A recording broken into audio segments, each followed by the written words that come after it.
নমস্কাৰ, খবৰ সবিশেষ ষ্টুডিঅ'ত মই প্ৰাঞ্জল।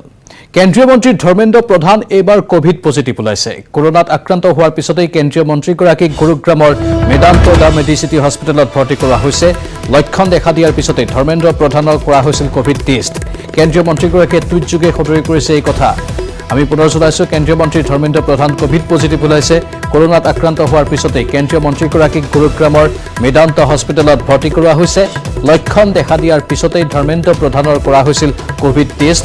কেন্দ্ৰীয় মন্ত্ৰীগৰাকীয়ে টুইটযোগে সদৰি কৰিছে এই তথ্য।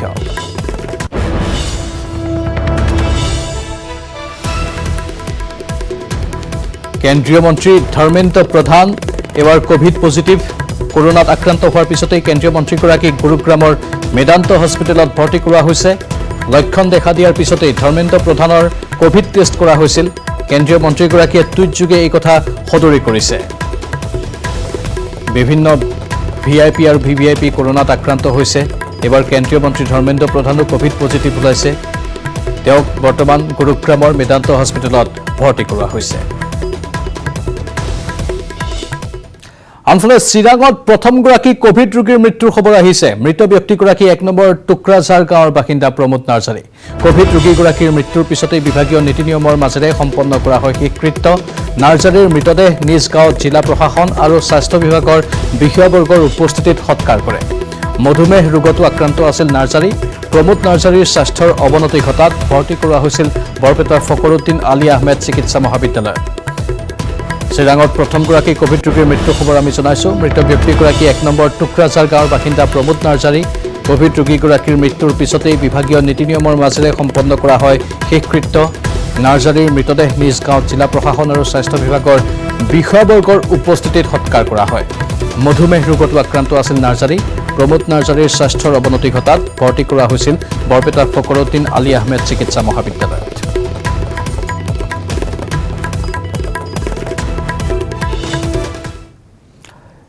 এক ব্ৰেকিং নিউজ। হোজাইত ডিচি কাৰ্যালয়ত কৰোণাতংক। ডিচি কাৰ্যালয়ৰ 4গৰাকী কৰ্মচাৰী কোভিড পজিটিভ ওলাইছে। ডিচি কাৰ্যালয়ৰ মণ্ডল পিয়নসহ 4জন কোভিড পজিটিভ ওলাইছে। 4গৰাকীকে প্ৰেৰণ কৰা হৈছে কোভিড চিকিৎসালয়লৈ। হোজাইত ডিচি কাৰ্যালয়ত কৰোণাতংকৰ সৃষ্টি হৈছে। ডিচি কাৰ্যালয়ৰ 4গৰাকী কৰ্মচাৰী কোভিড পজিটিভ হিচাপে চিনাক্ত হৈছে। ডিচি কাৰ্যালয়ৰ মণ্ডল পিয়নসহ 4জন কোভিড পজিটিভ ওলাইছে। 4গৰাকীকে প্ৰেৰণ কৰা হৈছে কোভিড চিকিৎসালয়লৈ। হোজাইৰ ডিচি কাৰ্যালয়ত এই কৰোণাতংকৰ খবৰ আমি জনাইছোঁ। ডিচি কাৰ্যালয়ৰ 4গৰাকী কৰ্মচাৰী কোভিড পজিটিভ ওলাইছে। ডিচি কাৰ্যালয়ৰ মণ্ডল পিয়নসহ 4জন কোভিড পজিটিভ চিনাক্ত হৈছে। 4গৰাকীকে প্ৰেৰণ কৰা হৈছে কোভিড হস্পিটেললৈ।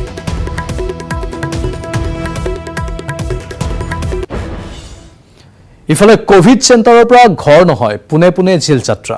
এই আজব কাণ্ড ত্ৰিপুৰাত সংঘটিত হৈছে। কোভিড চেণ্টাৰত অসভ্যালি কৰা 6জনকৈ লোকক হস্পিটেল কৰ্তৃপক্ষই আৰক্ষীৰ হাতত চমজাই দিয়ে। এই কোভিড আক্ৰান্ত ৰোগীসকলে চিকিৎসকক দুৰ্ব্যৱহাৰ কৰাই নহয়, চৰকাৰী কাম কাজতো বাধাৰ সৃষ্টি কৰি আহিছিল। এই 6জন ৰোগীৰ 4জন Bhagat Singh youth hostel covid চেণ্টাৰত আৰু 2জন হাপানিয়া কোভিড চেণ্টাৰত চিকিৎসাধীন হৈ আছিল।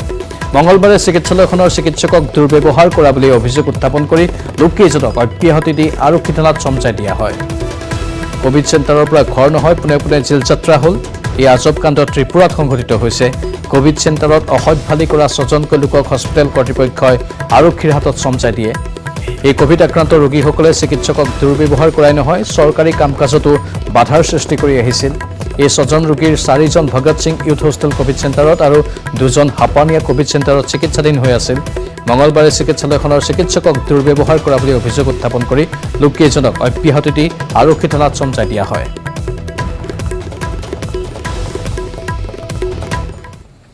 কৰোনা মহামাৰীৰ পৰা পৰিত্ৰাণ পাবলৈ বঙাইগাঁৱৰ কুকিলাত হিন্দু মুছলিম লোকৰ প্ৰাৰ্থনা। অযোধ্যাত ৰাম মন্দিৰৰ ভূমি পূজনৰ প্ৰাক্ষণত কৰোনা মহামাৰীৰ পৰা পৰিত্ৰাণ বিচাৰি হিন্দু মুছলিম লোকসকলে মিলি প্ৰাৰ্থনা কৰে। কুকিলা আৰক্ষী চকীৰ ভাৰপ্ৰাপ্ত বিষয়া শিৱপ্ৰসাদ কলিতাৰ আহ্বান মৰ্মে আৰক্ষী চকীৰ সন্মুখত শিৱ মন্দিৰত চাকি বন্তি ধূপ জ্বলাই প্ৰাৰ্থনা সভাৰ আয়োজন কৰে। একেদৰে ইছলাম ধৰ্মাৱলম্বী লোকসকলে মোনাজাত কৰি প্ৰাৰ্থনা জনায়। প্ৰাৰ্থনা সভাৰ জৰিয়তে সমাজৰ পৰা মহামাৰী কৰোনা দূৰ কৰাৰ আহ্বান জনায় নেদেখাজনক।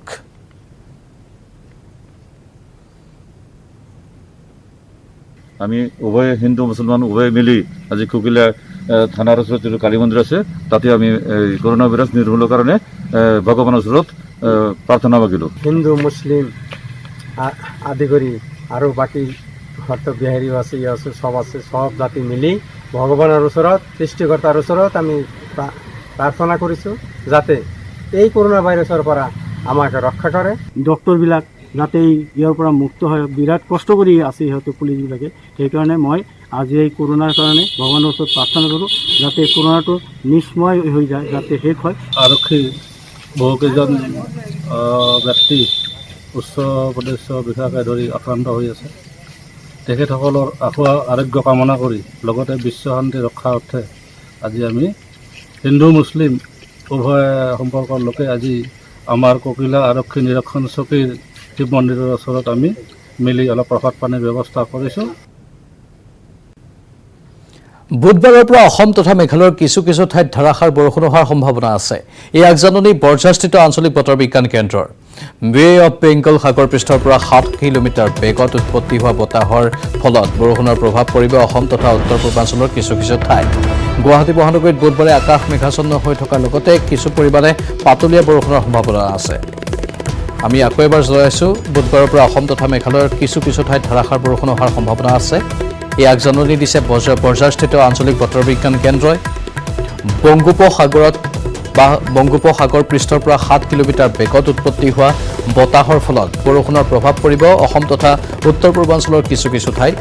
গুৱাহাটী মহানগৰীত বুধবাৰে আকাশ মেঘাচ্ছন্ন হৈ থকাৰ লগতে কিছু পৰিমাণে পাতলীয়া বৰষুণৰ সম্ভাৱনা আছে।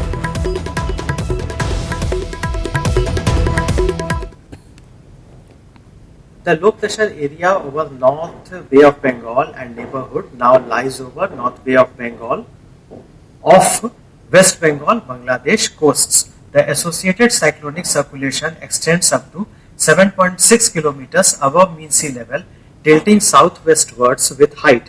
It is very likely to become more marked during next 24 hours. And moisture incursion in lower levels from Bay of Bengal is practically absent. And winds in the lower levels is primarily northwesterly. Also, partly cloudy sky conditions is observed in most parts of the region. Under such circumstances, day temperature in most parts of the region has increased and are above normal. So the high humidity conditions also contributes to the discomfort. And we are expecting that the situation is likely to improve during next 2-3 days. বিশাল পানী দেখিলে ভয় খায় সকলোৱে, ভয় লাগে আপোনাৰ মোৰো। কিন্তু এনে বিশাল পানীৰ মাজত এটি শিশুৰ খেলা। শিশুটিৰ এই খেলা দেখিলে ভয় খাব আপুনিও। মাথো 4 বছৰ ছমহীয়া এই শিশুটিয়ে সাঁতুৰি চবক সৃষ্টি কৰিছে।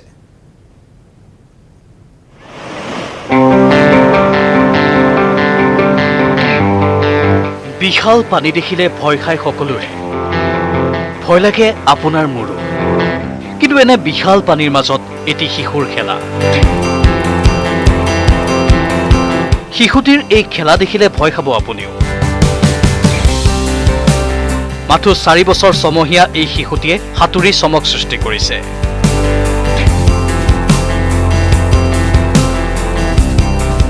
শিশুটিয়ে 3 মিনিট 15 ছেকেণ্ডত সাঁতুৰি অতিক্ৰম কৰে 450 মিটাৰ।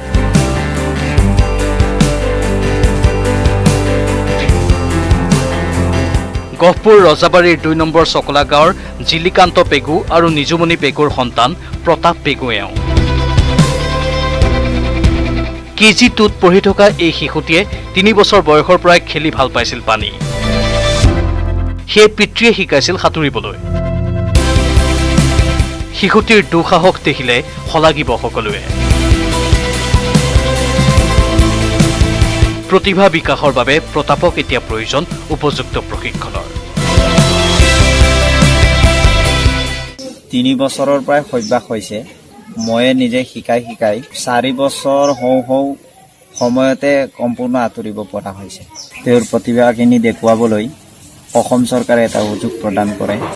মই আশাবাদী পৰৱৰ্তী সময়ত ল'ৰাজনে অসম তথা ভাৰতৰ হৈ সমগ্ৰ বিশ্বত প্ৰতিনিধিত্ব কৰিব বুলি আশা কৰিছোঁ।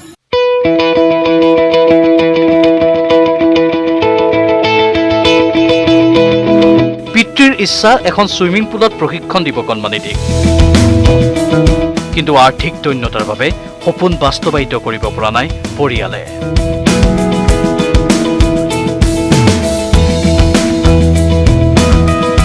গহপুৰৰ পৰা Palash Phukan, news 18 Assam north east. খবৰ সবিশেষ আমি জনাই থাকিম, কিন্তু এইখিনিতে সময় হৈছে চমু বাণিজ্যিক বিৰতিৰ।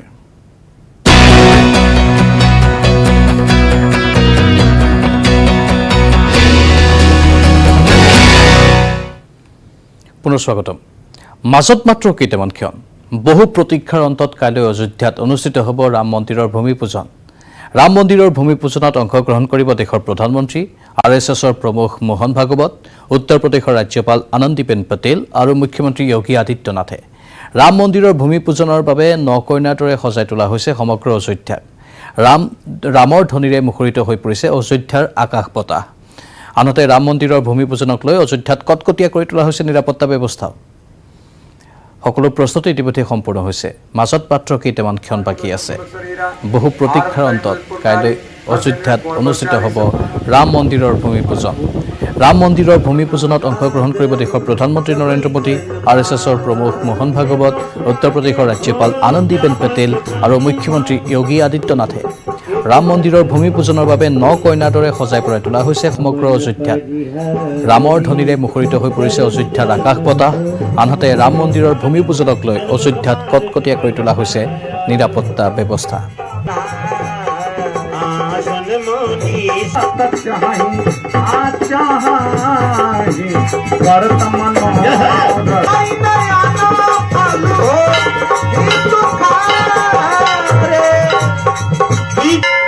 কাইলৈ দুপৰীয়া 12:30 পৰা 1 বজাৰ সময়ত ধাৰ্য কৰা হৈছে। সেই সময়তে ভূমি পূজন হ'ব তাত আৰু সমগ্ৰ দেশবাসী সম্বোধন কৰিব প্ৰধানমন্ত্ৰীয়ে।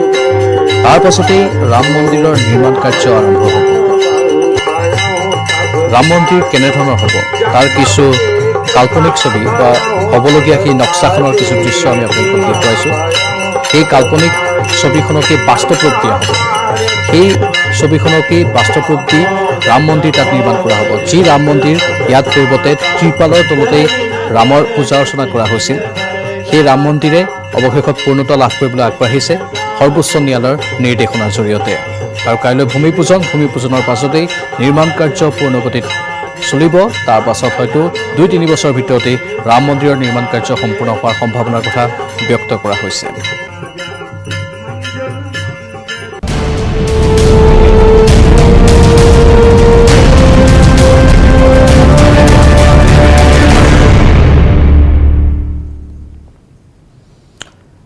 বুধবাৰে ৰাম মন্দিৰৰ ভূমি পূজন কৰিব দেশৰ প্ৰধানমন্ত্ৰীয়ে। ইতিমধ্যে ঘোষণা হৈছে প্ৰধানমন্ত্ৰী মোদীৰ ভ্ৰমণসূচীও। আমি আপোনালোকক দৃশ্যসমূহ দেখুৱাই আছোঁ। 3 দিন এই বিশেষ পূজা অৰ্চনা। কালি আছিল গণেশ পূজা, আজি হৈছে ৰাম চৰ্চা আৰু কাইলৈ ভূমি পূজন। ভূমি পূজনৰ লগে লগেই ৰাম মন্দিৰৰ আনুষ্ঠানিক নিৰ্মাণ কাৰ্য আৰম্ভ হ'ব। আমি নক্সাখন আপোনালোকক দেখুৱাইছোঁ। ৰাম মন্দিৰ কেনেধৰণৰ হ'ব, পৰিৱেশটো কেনেধৰণৰ হ'ব, এই সমগ্ৰ ব্যৱস্থাৱলী কেনেধৰণে তাত গঢ়ি তোলা হ'ব, তাৰে এই ছবি আপোনালোকৰ সন্মুখত আমি টিভিৰ পৰ্দাত আগবঢ়াই আছোঁ। সকলো প্ৰস্তুতি ইতিমধ্যে সম্পূৰ্ণ হৈছে। ৰাম মন্দিৰৰ ভূমি পূজনত অংশগ্ৰহণ কৰিব দেশৰ প্ৰধানমন্ত্ৰী নৰেন্দ্ৰ মোদী, RSSৰ প্ৰমুখ মোহন ভাগৱত, উত্তৰ প্ৰদেশৰ ৰাজ্যপাল আনন্দীবেন পেটেল আৰু মুখ্যমন্ত্ৰী যোগী আদিত্য নাথে। ৰাম মন্দিৰৰ ভূমি পূজনৰ বাবে নকইনাৰ দৰে সজাই পৰাই তোলা হৈছে সমগ্ৰ অযোধ্যাক।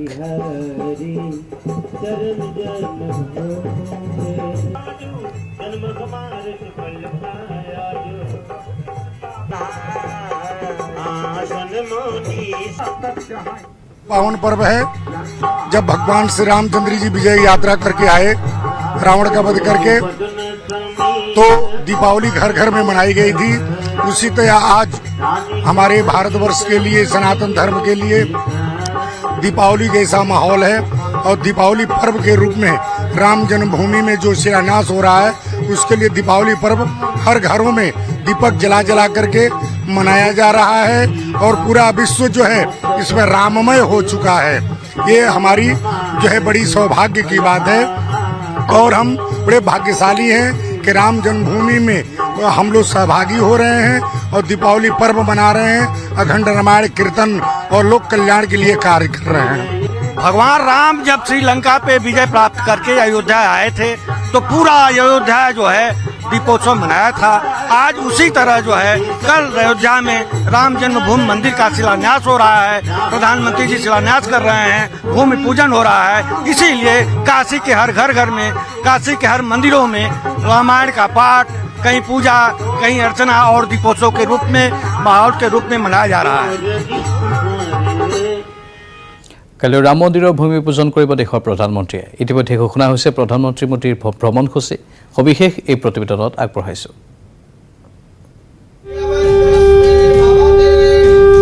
বুধবাৰে অনুষ্ঠিত হ'ব ৰাম মন্দিৰৰ ভূমি পূজন।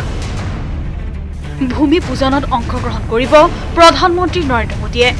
পুৱা 9:35 দিল্লীৰ পৰা ৰাওনা হ'ব মোদী। 10:35 উপস্থিত হ'ব লক্ষ্ণৌত। 10:40 অযোধ্যা অভিমুখে ৰাওনা হ'ব মোদী। 11:40 অযোধ্যাত অৱতৰণ কৰিব মোদীৰ হেলিকপ্টাৰ। 12 বজাত ৰামলালা দৰ্শন কৰিব মোদীয়ে। 12:15 প্ৰৱেশ কৰিব পূজনস্থলীত। 12:30 আৰম্ভ হ'ব ভূমি পূজন। 2:20 অযোধ্যা এৰিব মোদীয়ে।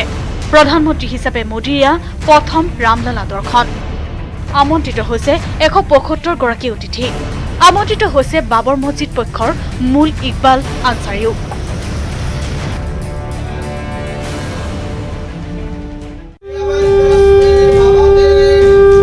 বুধবাৰে অনুষ্ঠিত হ'ব ৰাম মন্দিৰৰ ভূমি পূজন। ভূমি পূজনত অংশগ্ৰহণ কৰিব প্ৰধানমন্ত্ৰী। কালি অনুষ্ঠিত হ'ব অযোধ্যাৰ ৰাম মন্দিৰৰ ভূমি পূজন অনুষ্ঠান। ইতিমধ্যে আমি জনাই আছো ৰাম মন্দিৰৰ ভূমি পূজন অনুষ্ঠানৰ প্ৰাক্ষণত নগাঁও ৰাজপথত তৎপৰ হৈ পৰিছে আৰক্ষী। নগাঁও আৰক্ষীৰ লগতে BSF আৰু CRPF বাহিনীও টহল দিছে নগাঁও ৰাজপথত। নিৰাপত্তামূলক ব্যৱস্থা কেৱল যে অযোধ্যা বা উত্তৰ প্ৰদেশতে গ্ৰহণ কৰা হৈছে তেনে নহয়। এই নিৰাপত্তামূলক ব্যৱস্থা দেশৰ আন আন প্ৰান্ততো গ্ৰহণ কৰা হৈছে। ইতিমধ্যে আমি জনাইছো যে অসমৰ নগাঁও ৰাজপথতো তৎপৰ হৈ পৰিছে আৰক্ষী। নগাঁও আৰক্ষীৰ লগতে BSF আৰু CRPF বাহিনীও টহল দিছে নগাঁও ৰাজপথত। সেই দৃশ্যসমূহ আমি আপোনালোকক দেখুৱাইছো।